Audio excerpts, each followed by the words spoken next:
Enjoyed the last session a lot. Hopefully this one will be as useful as the last one, I hope.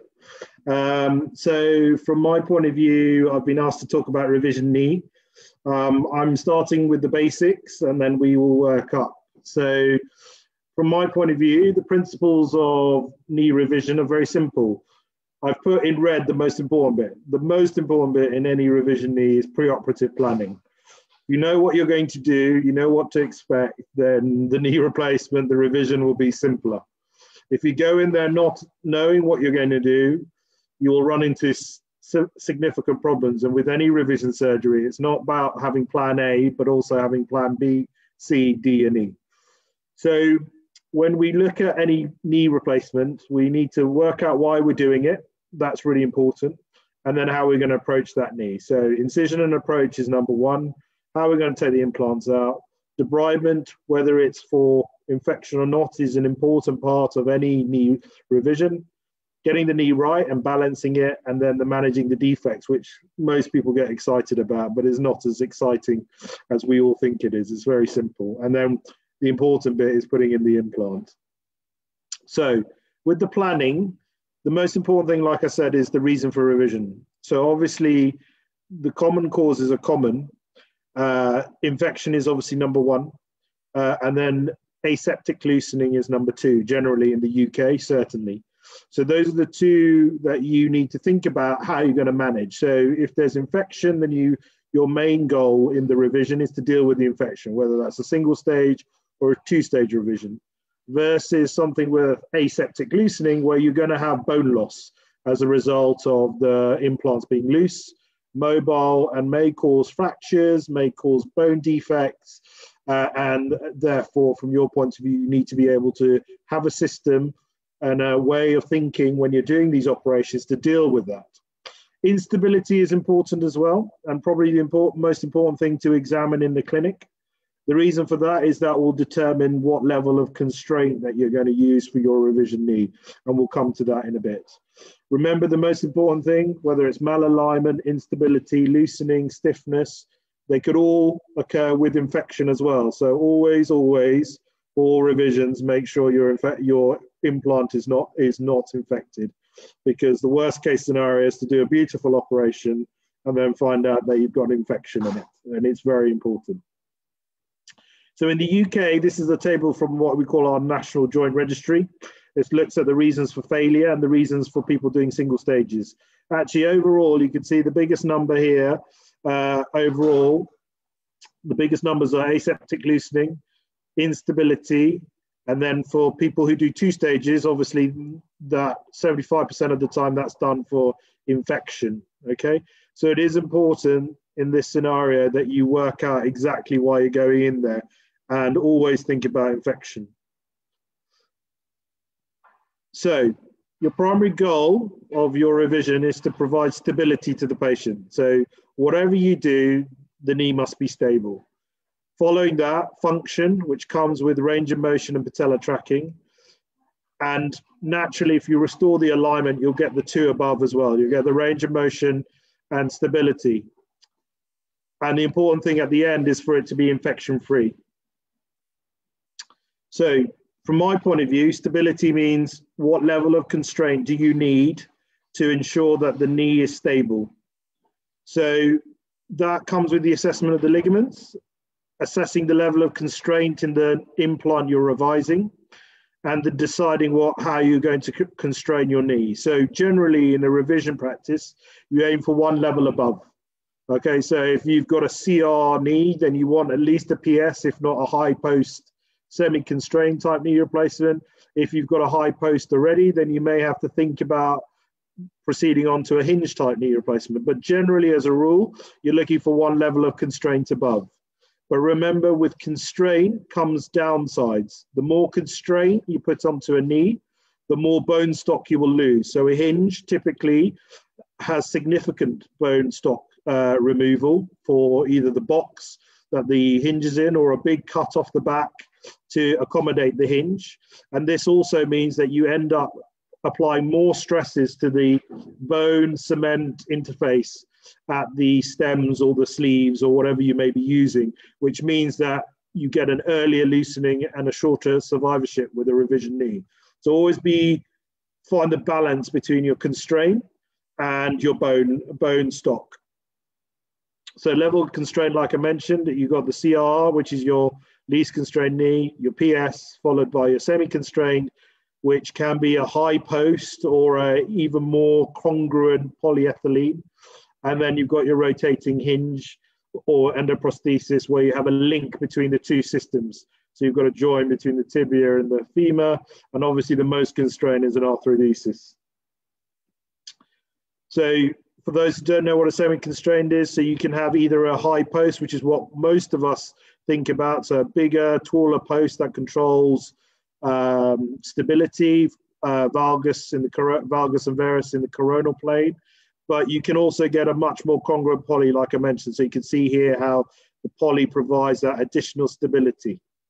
So typically a semi-constrained knee replacement, you're looking at LCL injury or a stretch or attenuation, moderate bone loss, and some people in the book say MCL attenuation. I would say that is feasible, but generally as a rule, your MCL is extremely important, and just be wary that if you're concerned about MCL stability, then you should be thinking about a hinge. And majority of the time, your hinge is your bailout for MCL. It's very rare that you downgrade. And from that point of view, if you do that, then you are likely to put significant pressures on your implant if your MCL is incompetent and they're not using a hinge type prosthesis. So the rotating hinge gives you global stability. It's very common if you've got MCL incompetence. We tend to use it in severe bone loss. Obviously, we can combine that rotating hinge type prosthesis with endoprosthetics, and it obviously deals with significant flexion extension gap disparities. So when we're doing the knee replacement and we take out the implant, obviously our priority is to take the implant out with as little bone loss as possible. There are lots of different techniques that you can do for that, which we'll come to later. But essentially, bone loss on the femur generally as a rule is relatively easy to deal with, and on the tibia, harder to deal with. And that's simply because the majority of the muscles attach to the tibia, whereas the femur, you can essentially debride and remove significant amounts of the distal femur, and the soft tissues and the muscles predominantly attach higher up or up at the pelvis. So the femur is much easier to deal with when you've got defects. The tibia is much harder. Obviously at the front, you've got the tibial tuberosity, which obviously is your extensor mechanism. So therefore you have to preserve that. And posteriorly, you've got the neurovascular structures. So it's much harder to deal with those defects posteriorly. And also you've got the tibiofibular joint proximally, which makes it much, much harder to deal with the tibia in general, particularly if the defects are large.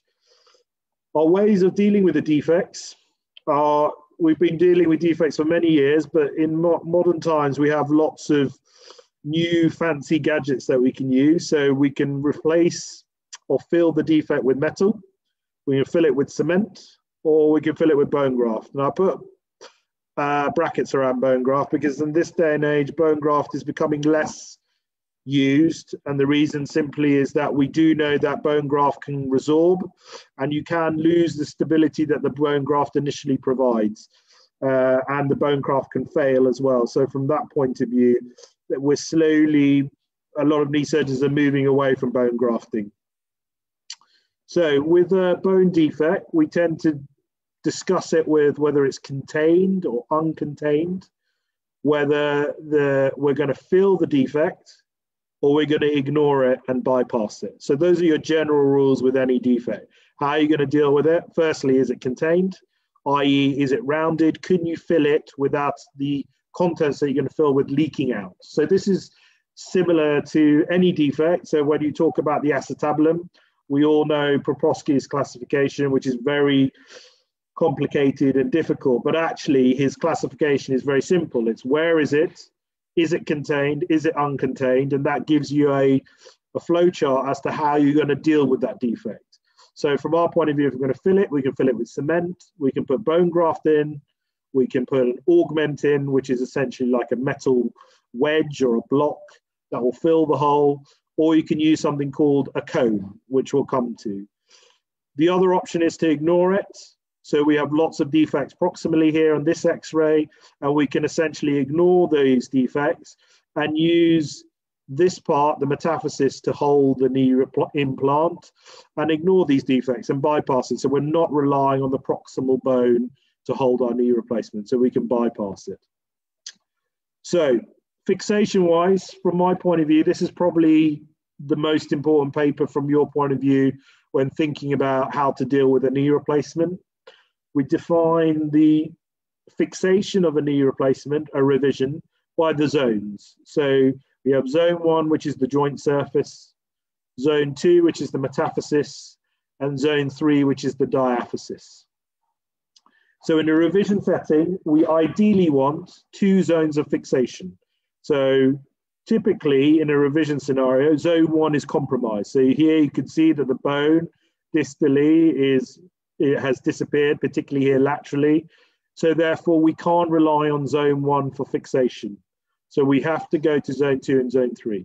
So in an ideal world, you need a minimum of 2. In an even better world, you get all 3 in a revision scenario, okay? So in this scenario, you can see that we've got contact with the tibia proximally here in zone 1. We have cement in zone 2, holding this part of the stem in the metaphysis. And then we've got a stem which is in the intramedullary canal, providing contact on either side. So here we have 3 points of fixation in the tibia. So as I said, zone 1 generally is compromised. Generally, if we've got a defect in zone 1, they're usually small and easy to manage, and we can just fill them with cement. So generally, the surgeon will either do a lower cut if it's a global or a large uncontained defect, drop the tibia. Obviously, you can't keep dropping the tibia because otherwise you'll be into the fibula head and in dangerous territory, but you can lower your tibial cut. You can consider cutting as normal and filling the defect if it's contained with cement or bone graft. As I said, we tend to go away. However, if you get the scenario where you tend to get a isolated uncontained defect, so this is quite common, for example, in the scenario of a uni to a total knee replacement, where you've got loosening of the tibial component, you get loss of bone stock medially, whereas laterally you have good bone stock. Generally, these patients are younger patients because they had their unis in their 50s, they're having their primary in their 60s or 70s.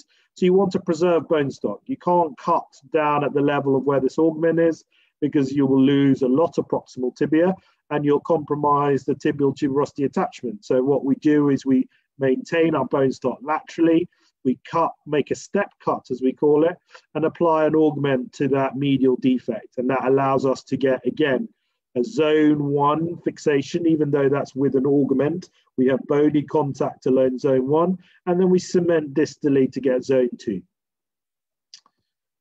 Zone 2, from my point of view, in revision surgery is the key, okay? It allows closer fixation, so it's biomechanically more stable if you've got zone 2 fixation.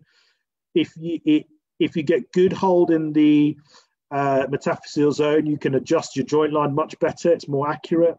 You can use shorter stems because you've got better hold in zone 2, and that is important because a lot of stems do cause stem tip pain in the tibia particularly, so you can get pain at the tip of the stem, which is sometimes very difficult to deal with and can be quite debilitating for the patient. It also means if you get metaphyseal fit, you need less need for offset stems, especially the femur, and metaphysis is a cone shape. So if you get a good press fit in the metaphysis, you will get good rotational stability. So it's much better, again, for adjusting your external rotation on your femoral or your tibial component. What's the best fixation in zone 2? That's controversial. There are different ways of doing it. We can simply put if we've got reasonable zone 1, we could put a tibia with a long stem and cement around it and cement into the metaphysis. This is a very good system and works very well. It's cheap, it's readily available. You can put antibiotics into your cement. It's easy to do as a technique, but if you were to go back in, taking all that cement out of the tibia is extremely difficult, okay, and makes revision very hard if we're cementing into the metaphyseal bone. And we've all been there with the revision hip where you have a fully cemented stem and you're trying to remove cement from a femoral stem when it's well integrated. That's even more difficult when you have an intact tibia and you're concerned about breaching or damaging that proximal tibia. The alternatives are something called a cone or a sleeve. Now, both of these do similar jobs. Both are more expensive, obviously, and the companies absolutely love you using both of these. You tend to use less cement with a sleeve because a sleeve is essentially an uncemented device. It uses HA coating to bond to the metaphyseal sleeve and gives you biological fixation. So from that perspective, gives you better stability, less likely to loosen, it's press fit, and so works well. So I'm going to go through both of those in a bit more detail because this tends to confuse people a little bit as to what they are, and I'll come to that in a second. So before we move on to cones and sleeves, we'll just mention zone 3. And zone 3 is obviously the diaphysis, and the idea is you can use a cemented stem like we have here or an uncemented stem. Again, it depends on your metaphyseal hold. If you're concerned that you don't have good metaphyseal hold, you will need better diaphyseal hold, which usually means you end up going longer on the stem. Obviously, if you use a sleeve or a cone where you have good press fit at the top, then you can go shorter with the stem because it's less important. And the way I think about it, it's a bit like a keel on a boat. It provides the stability. The longer the stem if you're unstable on rocky water at the top, you need a longer stem to prevent toppling from side to side, varus and valgus. Always be wary about going with a long stem. Number 1, you're more likely to fracture. Number 2, you're likely to get stem tip pain. And number 3 is particularly in the femur has a bow anteriorly. If you go long, you will engage in that bow, and there is a tendency to move the implant up or down depending on how you engage. So it will affect your flexion gap or your flexion gap if you're too anterior or too posterior, and that will lead to a gap balance issue, and I'll come to that a bit later. So this is a cone. So those of you who've not seen a cone, this is trabecular metal, porous metal, whatever you want to call it. It's essentially similar to trabecular bone. It has that sort of density, so it allows bony ingrowth. So the way I think of a cone is essentially a bone graft. It is a bone graft with porous metal, okay? So you have a defect, you put this in, and you can change what is a uncontained defect into a contained defect, or you essentially create bone graft, so you've got a smaller defect. Generally, if there is a defect bigger than the cone, you have to have a combination of press fit, where the bone integrates into it, and cement sometimes around the top, just to create a solid fix. But remember, with a cone, it creates bone graft. It's not a part of the implant, so you then need to cement your tibia and your stem through the cone. So the inner aspect of the cone will be full of cement. So you get bony growth from here to here. So you've got one interface, which is your cone and bone interface. And then you've got your cement and cone interface. And then you've got your cement and implant interface. So it's one of the concerns that people have with the cone is you have 3 interfaces: bone to cone to cement, cement to stem.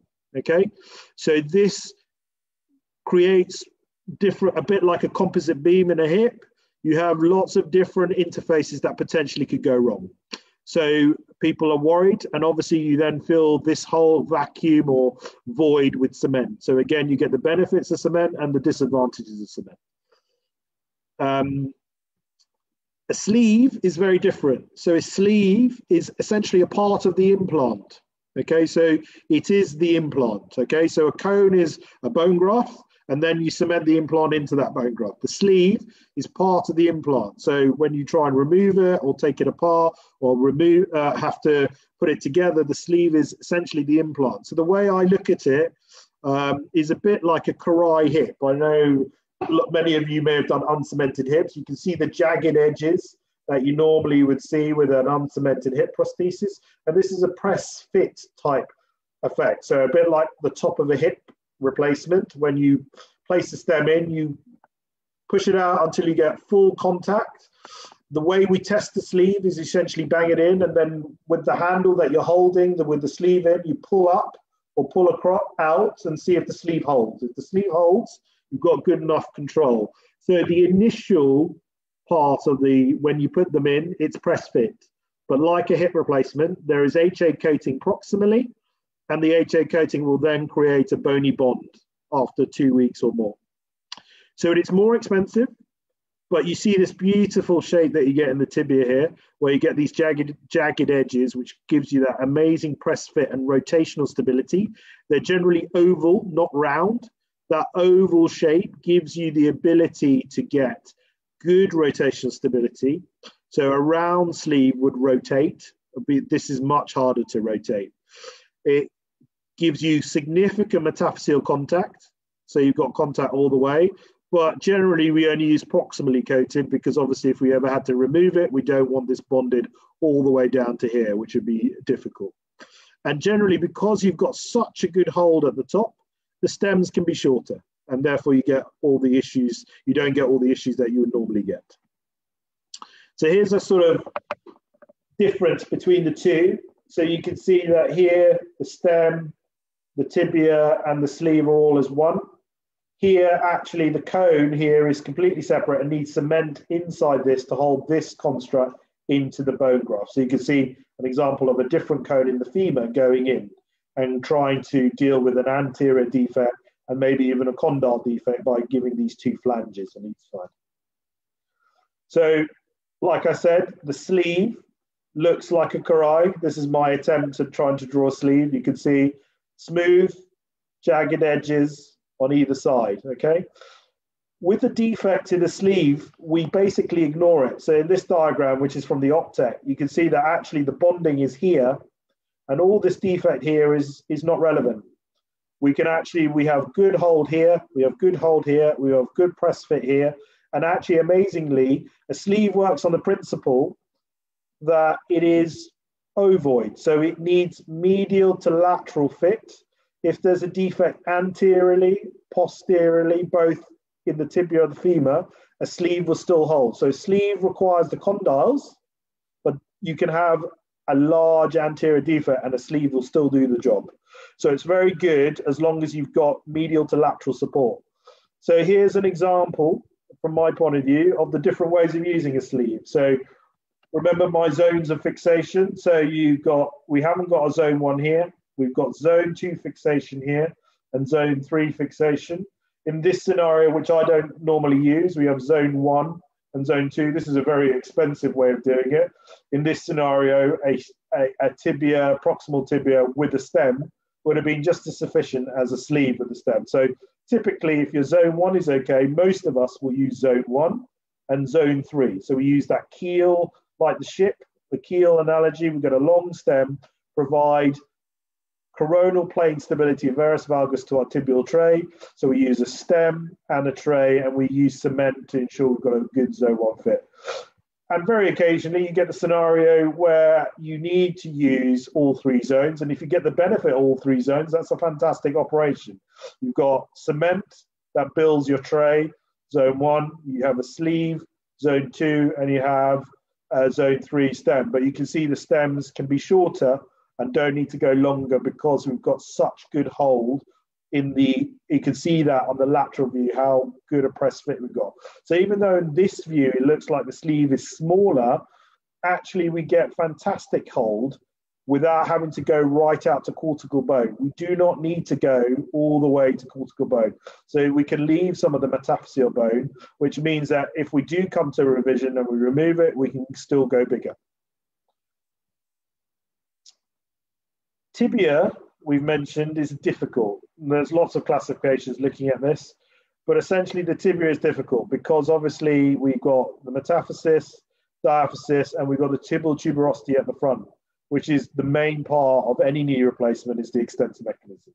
So we can get defects where we use a cone. Here's an example of partly using a cone to get bony integration lower down here, and we use cement at the top to provide a rim support, so therefore our tray can sit evenly in zone 1.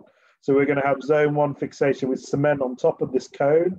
We're going to get zone 2 fixation with cement in our tibial stem, which goes down, and we'll get zone 3 as well.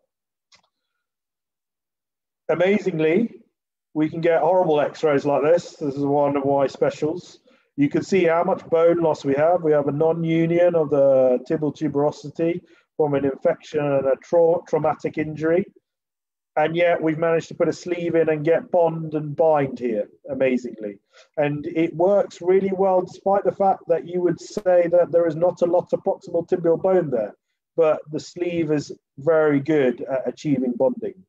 Similarly, we get, unfortunately, the scenario where zone 2 is potentially not usable because the bone is infected or there is a significant deformity there. And in that situation, because we can't get our zone 1, 2, or 3, we can't get our 2 zones, then at that stage, unfortunately, we do have to then go to something bigger.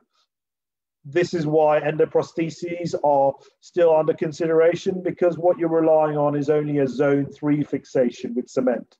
What most of the endoprostheses do have is this collar, which varies from implant to implant, but the idea is you get bony integration into this, which is trying in a way to get some degree of zone 2 fixation if they can.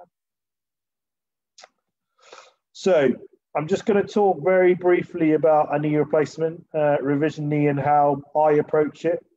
So the incision and the approach, always use the most lateral scar. Unfortunately, if you use a medial scar, the bit in between will die. So always go for the most lateral scar. You don't want this. This is bad news, and we don't want that. Your plastic surgeon or your revision knee surgeon will be very unhappy with you. There are lots of interesting ways of getting into the knee. Cutting the rectus, snip, lateral release, patella turn down, quadricep VY-plasty for really difficult, stiff, tight knees. My honest answer to you is you don't really need them. They're very, very rare. And if you are going to need something, certainly in the UK, the commonest thing that we use is a tibial tubercle osteotomy. We use that, we make a cut to the front, and we take the extensor mechanism off. Now, that sounds like a horrendous thing to do because you're essentially destroying the extensor mechanism. And I've just told you it's so important. Actually, it works amazingly well. The most important thing here is not to release the hinge. So you can take off one side and you open it up like a book. But if you leave the hinge intact, then essentially the retinaculum on the lateral side is intact. And therefore, the tibial tuberosity will not migrate northwards. So when I do patellofemoral work and I do medializations, then I leave the medial hinge intact and I medialize the tibial tubercle. I put a single screw and I let them flex and bend straight away. And as long as the hinge is intact, then the tuberosity will not elevate. And this is a really simple and easy way to enter your knee, because essentially you reflect the whole quads mechanism. The other benefit is that this is bony healing. So I showed you that horrible x-ray of the tibial tuberosity not healing, but actually amazingly they do heal. And you're getting bony healing, whereas all those other horrible things that we used to use, like rectus snips and patella tendons, they're all soft tissue procedures, and therefore the healing is compromised. The quadriceps is compromised, the extensor mechanism is compromised, and you have to essentially adjust their post-op protocol. Whereas with this maneuver, you can let them flex from day one. They can bend from 0 to 120 degrees without a problem, and it will not move if you leave the hinge intact. So this is, for me, the bailout for a difficult knee replacement, or in a scenario where you have a long cemented stem where you're surrounded with cement. And a bit like a femur, in a femur we talk about extended trochanteric osteotomies. This is an extended tibial tubercle osteotomy. So this allows us access to the implant, and then we can chip away at the bone, but we leave the entire tuberosity intact, and then we close the book afterwards. Actually, with time, as I've done more and more of these, I now I'm only at the stage now where I put Ethibond in. I don't put screws or wires or any of those sort of things. Certainly some of my colleagues who've been doing it for 20 years, they don't put anything in. They don't even bother stitching it together. They literally just close it and leave it alone. And amazingly, it all heals up. I've not been brave enough to do that yet. Implant removal we talked about. So you can use saws, you can use flexible osteotomes. We sometimes use something called the double bonk technique. So many of my trainees use this, where we use an osteotome on either side and we hit simultaneously on both sides, so we get an upward or a downward movement of the whole implant. The other good tool that I use quite often is something called a jiggly saw. So that's a bit like your wire saw. You can use that under the implant. That creates a really good way of removing cement whilst not removing bone. And then obviously you have specialist implant kits which you can use. For me, this is the most important step, whether it's infected or not. The debridement is key. When you're a trainee, the bit that you get to do first is put the implant in. The bit that you get to do second is the actual preparing of the bone. And the last thing that your consultant or your trainee, that your consultant will let you do, is the actual debridement and the approach. That is the hardest bit of a revision knee. It's approaching, knowing the layers, developing your planes, exposing the knee, and developing those techniques. And that's whether it's revision hip or knee. The approach is actually the hard bit. The actual, once you get to the metal bit, is actually relatively straightforward. So from my perspective, the most important thing with a revision knee is gap balancing. Okay, so it's restoring the joint line and making sure your flexion gap and your extension gap are the same. So your extension gap is between your distal femur cut and your tibia, and your flexion gap is your posterior condyle of your femoral component and your tibia. And those two need to match up. Generally, in a knee replacement, when most people do a gap balance technique in a primary knee, they tend to do their extension gap first because they've done their distal femur cut and they've done their tibial cut and they've got an extension gap, and then they match that to their flexion gap. But in a revision scenario, generally you have distal femur loss or tibial loss.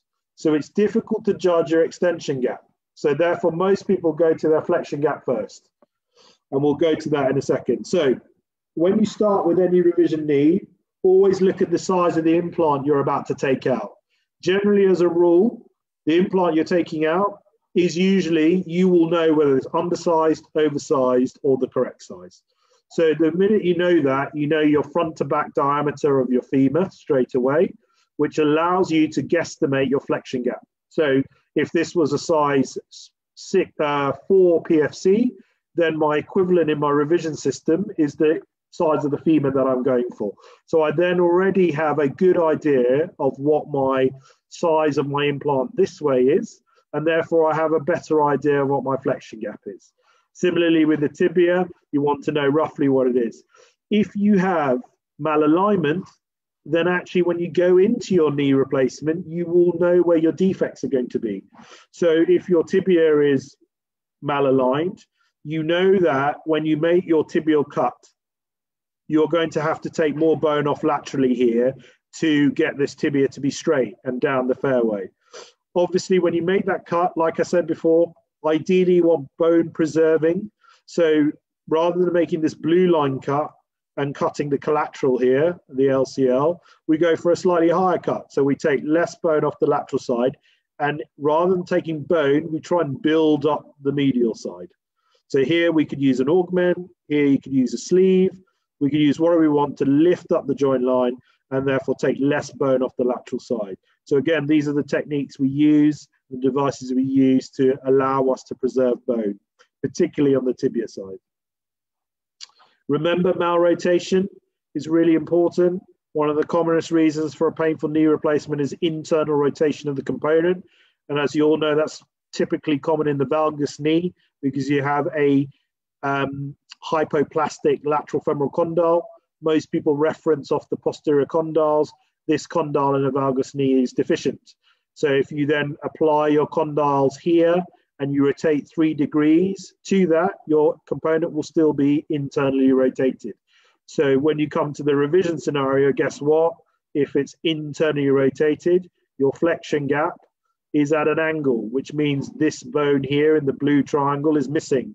So to correct that flexion gap, you've got to take more bone off the medial side and somehow build up the bone on the lateral side. So we're trying to deal with this deficiency here, okay? There are lots of ways of calculating the joint line, both mathematically, reference points, etc. The honest answer is most knee surgeons don't use this. We use it for research. What we tend to use intraoperatively is the meniscal scar. So we use the scar that's left behind, we look for the meniscus, and we know where our joint line is. So we want to, in the first setting, start with the tibia, build the tibia up, and estimate the poly that will give us our joint line at the level of the meniscal scar. So generally, we build the tibia up, measure our poly, and then we've got our gap. Okay, so we then measure our flexion gap first, which is a tibia and a poly, and then we do our extension gap, typically in a revision knee. Here are some of the examples that you can do, just how we build the tibia up. So sometimes we use a sleeve, sometimes we just use a simple stem, sometimes we even need a little offset because there's a little bit of tibia there or valgus in the knee. But essentially, we build up the tibia as a trial. This gives us a flat surface to work on. We can set our rotation off this, and we can measure our flexion extension gap off this too. Then with the femur, we flatten our femoral distal cut, and then we look at our gap. So here I've tried to demonstrate in a way how we measure our flexion gap. So when we take the implant off, we know it's roughly a size 5 or 6 implant, for example. We can then put on a trial if we want. We know that most implants are somewhere between 9 and 10 millimeters deep at the back, and therefore we can then estimate how much space we've got between our tibia and our posterior condyles. That gives us our flexion gap, and then we try and marry up our extension gap. So we then bring the knee into extension, and then generally as a rule, because we're deficient on the femur, we end up having to distalize the femoral component to match our flexion gap. So if our flexion gap is 8, our flexion gap here is 8, and our extension gap is 10, then we need a 2 mil distalization of the femur to make this 8 and 8. Okay? So the most important thing in a knee function is this, the posterior condylar offset. Patients vary enormously in their condylar offset. You can see in this patient, it's almost double the width of the femur. Other patients, it's much smaller, but the key is to make sure you restore that. Otherwise, you will get a flexion extension mismatch, and that is really important. So here you go. This is me measuring my flexion gap using a spacer, using my component or my block to estimate the gap, and then I would do the same in extension and get these two to marry up. So this will allow me to put little augments on the back or augments on the back condyles, and basically either drop or increase the size of my component to balance those two gaps. So here's an example again. You use an augment posteriorly because there's deficiency here, and we can put a distal augment as well to distalize the joint line if we need. Remember, gap balancing is particularly difficult when your collateral is injured. So this is a scenario where the surgeon has not recognized the fact that the collateral has gone. Almost certainly, if you're putting in a poly more than 15, 16, 17 millimeters, that is almost impossible if your collaterals are intact, unless you've taken a lot of tibia, okay? So remember, you're replacing the joint line. So at the moment, this patient's joint line is about 2 centimeters above their femoral head, which is way too high. And to get a poly in this size with that tibial cut, almost certainly the collaterals are gone, which haven't been recognized. So it is important that if you ever put in a very, very big poly, just think, are the collaterals intact? Because if they are not intact, then your gap will be enormous, and then you will struggle to get your balance. And that is it. I am finished. Thank you so much, Professor Nawaz, for this very interesting talk. Thank you so much, sir. Dr. Ahmed Sheikh is the moderator with you, sir, for waiting for any questions to Dr. Nawaz. Thanks so much for this heavy and conclusive work. It's a very good thing that we are revisiting again the tooth and revisions. As you said, we started this 13th of June last year, so it has been a long time. Yeah. So it's very good timing that we have this deep insight again. So, dear colleagues, if anyone got some questions, shall we just waiting for any common questions? Stunned silence. No. Some colleagues just thanking you for this, of course, and no problem.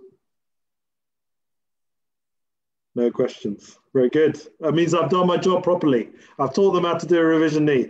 I have a question for you. I have a question for you, Dr. Nawaz. Okay. Is there a limit for bone loss that can be reconstructed by cones and sleeves and the trabecular metal? I would say that, so the slide where I had that classification about the tibia, yeah. So from my point of view, the sleeve, when you get used to using sleeves, you know roughly how deep they are. And we have the ability to use fully porous sleeves. So in a situation, particularly where I have patients with fractures just below the stem of a primary knee in the tibia, that is sort of mid-metaphyseal zone. So there you are pushing the limits of the sleeve. But certainly, the reason I show that that picture with the osteotomy that had not healed, I wanted to show that to show how much you can get away with a sleeve. It is quite incredible where you can get bonding with very little bone and the sleeve will hold. It is quite incredible. Generally, obviously, with the sleeve, you've got to go longer with the stem. Obviously, the advantage is you go shorter with the stem with the sleeve, but obviously, the less bone you have metaphyseally, then the longer you go with your stem. So you're almost treating it like the cone scenario again. You're not very good metaphyseally, so you need better zone 3 fixation. So if I'm using it with, a mid metaphyseal fracture and I've only got half my sleeve in, then at that stage I'll go longer with my stem, and that will give me better zone 3. Have you been first, sir, during your revision with some cases that you decided to go with distal femoral replacement, such like the tumor prosthesis? Yeah, I mean, there are certain situations where a distal femur is definitely right. The commonest scenario for me is malunions are difficult. Typically, when the distal femur, particularly with a fixation, is translated, that happens quite often because they're malreduced. They make it plate shaped, but the whole femur moves across. Then my sleeve cannot fit in the right place because my sleeve wants to go in the middle of the femur, which is here, and my stem wants to go here. So suddenly we've got a big offset scenario, and the most offset systems will, with most malunions, the offset is more than that. You need a centimeter, 1.5 centimeters to get the proper offset to get when the distal femur is malunited. Scenario in a low morbid patient, elderly, I would probably go distal femur in that scenario. And you can get distal femurs with very small resections, like 8 centimeters, 7 centimeters, and you can do that very comfortably. The other option is don't use that, except that you're going to put a cemented stem in, translate the whole knee replacement, put a very, very skinny stem in, which is cemented, put it up in the low demand patient.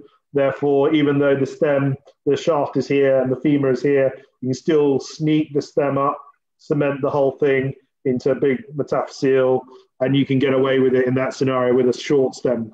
So the link is the classic example of a very thin spike that you can put up. And in that scenario, in a low demand patient, you can do that too.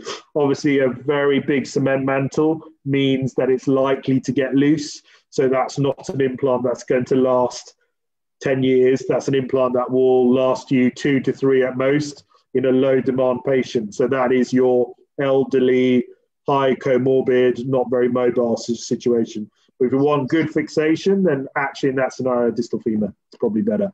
Prox tibia, much harder. Bigger morbidity, extensor mechanism needs to come off, lots of soft tissue stripping.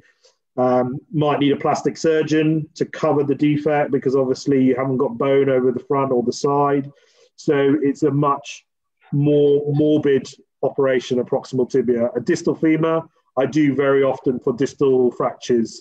And my patients leave after 3 days, fully weight bearing, treat them like a primary knee, and they do very, very well in the elderly, where I'm not concerned about it having problems in the future. Yes. You said, sir, in your talk, I have to be cautious about the length of the femoral stem. So I do not introduce an iatrogenic fracture. Yeah. What's the maximum length allowed in your opinion? So for me, when I use sleeves quite a lot because it makes my life very simple. I don't have to worry about dialing an offset, trying to create the angle. The sleeve goes straight down and my stem goes straight down. It's all based on the intramedullary axis. So actually I use very short stems. So my general stem is 6 centimeters. It's very short. The issue with the stem is less the length, but more the diameter. It's difficult to draw, but essentially the femur is curved. So when you put a long stem in that's big, it will engage, and generally you have a defect anteriorly. So when you put a big stem in, it tends to engage with the bow, and the whole component lifts anteriorly like that with a big stem. Whereas even if you go long and you go narrow, then it will still bypass the curve and almost get 3-point fixation. And you can still get it straight. But the minute you go big, the stem will naturally do this because you always have weakness anteriorly and the whole femur lifts up, particularly with a sleeve. It does that a lot because you're relying on intramedullary alignment to put your sleeve in the right place. Yeah. For the tumor prosthesis, I have a case. It was in the conference the last week. She's osteosarcoma and she had a tumor prosthesis. And it's infected, unfortunately, about 3 years of infection. What's the options for revision? So again, it's that the discussion is function for the patient. The simplest thing when I do that is if it's generally a high functioning patient, I essentially I do a single stage, but I loosely cement in a tumor prosthesis, a cheap one. Okay, so your link, rather than an expensive modular big tumor prosthesis, I use a non-modular standard length and I then wrap it in cement. So I do a radical debridement. Single stage. So do you know what a kiwi hip is? We call it a kiwi hip. We put an Exeter stem in, loosely cemented, but sometimes those last for 10 years. So I do similar. I do a single stage, 2 stage, if that makes sense. So I essentially cement up, but loosely at the top, and then I wrap the whole prosthesis in cement or antibiotic, whatever I want, to cover that area, to dilute antibiotic to that area. And I use it as a spacer / functional articulating spacer. And then if they get away with it, then I never go back in and I leave them with that. If they're a bit loose at the top, then I can always go back in when the infection is cleared and then revise it. But I know it's slightly not cemented well at the top. Therefore, I can then go in and put a definitive femoral stem in, proximal femur or distal femur, whatever it may be, at that stage once I've cleared the infection. So I usually use a non-expensive tumor prosthesis as a spacer, basically. And wrap it in cement. For the hip, sir, sometimes in inoperable cases, we go to the resection arthroplasty and girdle stone operation. But what for the knee? So the knee is difficult. Basically, in the knee, the salvage is amputation. Fusion is fine, but generally they're short. They have issues. They don't like it. If you're doing a fusion, Generally, it's in a revision situation already. They've had a primary, then they've had a revision, then they've had another revision. By that stage, the bone stock is not 2 or 3 centimeters. It's an 8 centimeter gap. So by the time you've shortened and fused at that scenario, it is very short and it's a non-functional limb. So then you've got the decision of, do you fuse them, use a frame and lengthen them? And again, that depends on the age of your patient. But in most patients where you're doing revision arthroplasty, thinking about arthrodesis, the honest answer is an amputation is a better operation for them. Yeah. Dr. Ahmed, any questions to Professor Nawaz? No, I think I have got many tips from your discussion, Prof. Muhammad. Thanks so much. Thanks so much, Mr. Nawaz. I think it has been... Thank you so much, sir. At the end, I would like from the bottom of my heart to thank Professor Zuhair Nawaz for his very, very kind participation for the second time with us in the course. Thank you so much, sir. Always a pleasure. Very happy to do it again.